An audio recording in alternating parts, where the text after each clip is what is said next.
Can I throw a quick question in there? Yes. Because you said something that threw something into my brain. You said back in the days, you in Paris were like hip hop, hip hop. Mm-hmm.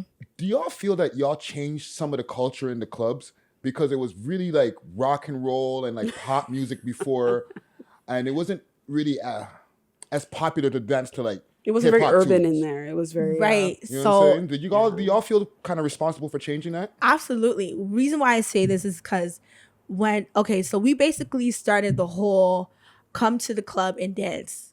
So we were the originators of that.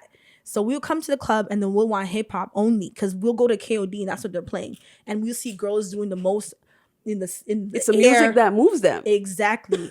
Rock and roll. Back in the days it was what's his name, Tyga.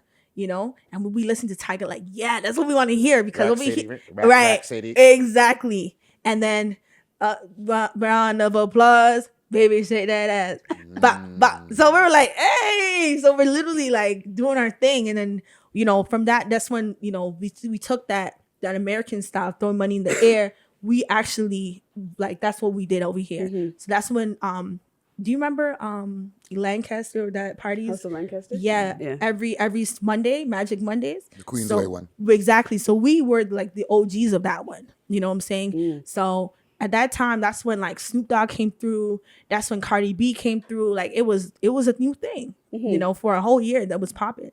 So we were the originators. We started that basically. And bringing that States vibe. So I don't understand, but why aren't more strip clubs doing that? Like, why are they still doing the regular Toronto way? You know what?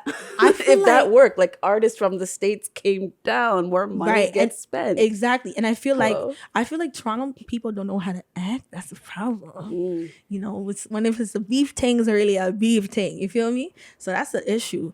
If we put that in the back and really focus on even promoting artists and having maybe an artist from Toronto kind of perform that night at Magic Mondays, and someone like Snoop Dogg comes over and is like, yo, I like this guy. For example, when I was in Ghana, Michael Blackson, which is like my homie at this point, he came to this called Island Rave that we had. It's called Fiesta something. I forgot the name of it. But anyway, so an artist was performing and Michael Blackson's like, yo, who is this? And he started like listening to, like, he recorded him and actually posted Kofi Jamar Okoso. That's the name of the song. So from that, it's like he got recognition. Like in a week later, he got 1 million views. Like It was crazy. Because of the vibe. Because you attract the right people with the right vibe. Right. He put on his Instagram and that's free promo for the guy.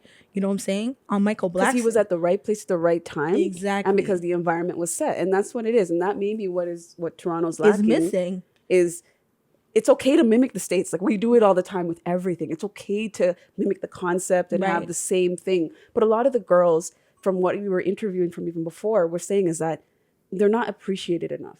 That's very true. Like the red carpet doesn't get thrown out for a let's just say a Toronto stripper or a dancer. It's like only when they come from the States is when they roll out the red carpet. They have the the limos and everything like that. Whereas the girls here are very much as talented as the girls in the States. They're just not as celebrated or appreciated as much. It's sad. It's sad because we have people that are popping over here, millions and millions of followers, but they don't respect it's and it's like they get it popping, they look good just as much as they Americans do. So why don't we get the special treatment? Why don't you pay 3 bands for her hosting? Yeah. You know what I'm saying? And the girls here are available. Like they want the opportunities because it will help them and help the promoters. But the thing is also, you don't want to be accessible.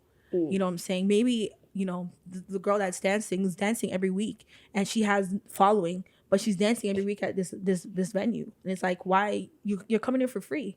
You gotta be like, for me, I don't really go out. Like you barely see me. You have to be called out. Exactly. And it's the money. It's Ricchie, baby. You feel me? Yeah. It's the money that calls me. So I mean, that's just what it is, So girls don't have to be accessible here. That's the thing. But what about the girls in Ghana, though? Like, I mean, how is the strip game or the dance game from what you've seen in the entertainment scene in Ghana? Are they more conservative? Like, what is it? It's weird because it's not like here. Like, okay, so I'll go to this club and, I go with my girls and I will literally see, girls doing their thing, but they don't do it like how Americans or Canadians do it. You know what I'm saying? Like, you know, the bodies are not proper, like the outfits are not cute. You know what I'm saying? It's like, but that's weird because usually with the whole let's talk about stereotypes and stuff. A lot of people feel like Ghanaian women are like, you know, bodacious, like the bodies are all that. But is it like the girls that are on road versus the ones in the club? Because like, what is it? you know what? It's like the ones with the, like, you have a big butt, but you also got a big belly, and it's like, that's not attractive. So I'm sorry, I'm not body shaming nobody. You know, you're just speaking the facts on the visuals of what you're seeing, because you are also an entertainer, so you are free to speak on the women that are in entertainment and what you see. Right, exactly. Safe language. It's like no one's gonna really want to see every girl in the club looking like that. But what about Ghanaian men? There is also a culture too. Just like in Jamaica, there's some men that like women with hairy legs and stuff. Like those are real things. Yeah, compared to Ghana's like that too. They like the mustache. Again, I'm not. That's my own preference. They like hair a lot. No, to each their own. It's fetishes, right? Some men like women that are, you know, big body. They in Ghana too. Like they eat a lot of fufu and kenke and banku and all the good foods. So it's a lot more of denser foods, I guess. Yes, and they eat it like fufu's morning. I watch it. You know, the rice is like it's rice and beans with like the stew and the noodles. No, it's way too much. I eat certain foods. It's way too much. So a lot of carbs.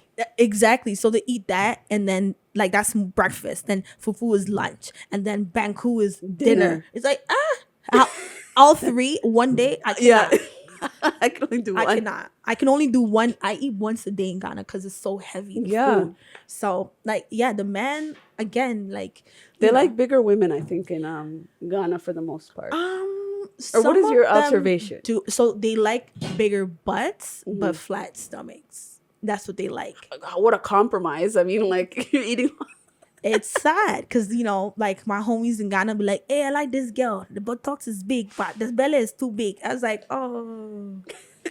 Charlie, I can't help you there. Like, I'm sorry. You know? You guys are killing me. I know for you. I know for you. Right? And it's like, oh, but you know, and they look at the American girls. They love American girls, man. Because I think American women are more prone to doing physical body work than the women in Ghana. There's some of them, like I know some Ghana girls. I'm like, damn, like you're popping. Is this natural? Like, yes, I work out. Like, you know, like my girl Rutiti, that's her name.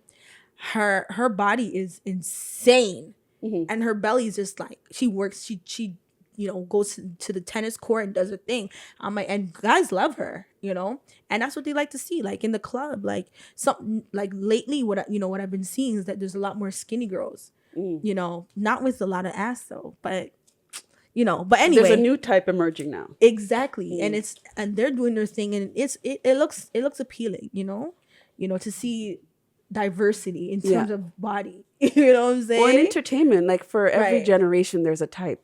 Right. And we had the slims, and then we went into the, you know, the big butts, the big breasts, and, you know, flat stomachs. And then I think we're kind of on that wave of still being thick right now because of COVID.